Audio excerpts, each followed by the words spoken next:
Почитувани новинари, добар ден. Почитувани СДСМ, не го интересира народот, туку власта. Прашањето е кога Бранко Црвенковски во минатото работел за народот? Одговорот е никогаш. Работел само за себе и за своите олигарси. Очигледно, она што сега го прави Бранко Црвенковски и СДСМ е дел од сценариото кое тие го реализираат. Нивната цел е преку монтирани протести, глумење на театралност, создавање на поделби на народот и тензии да создадат општ впечаток на незадоволство од оваа влада. Јавно поставуваме прашање. Зошто секогаш кога Црвенковски и СДСМ се во опозиција се случуваат вакви работи?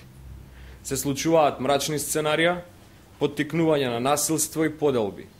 Одговорот е едноставен, заради патолошката обседнатост на Бранко Црвенковски за власт и моќ. За да може истите да ги злоупотребува како што тоа го правеше 20 години наназад.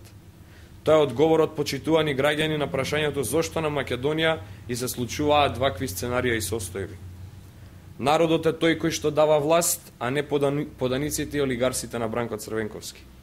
Секој кој што ќе понуди програма, кредибилитет, проект, заслужува да се бори за довербата на граѓаните, а оној кој не го поседува ова, како Бранко Црвенковски и СДСМ, се занимаваат со сценарија затоа што во суштина и немаат што да понудат.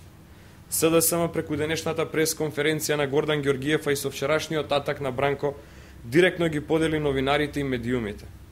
СДСМ така ги поставува работите. На наши и ваши. Така вршат поделба и според принципот раздели па владеј.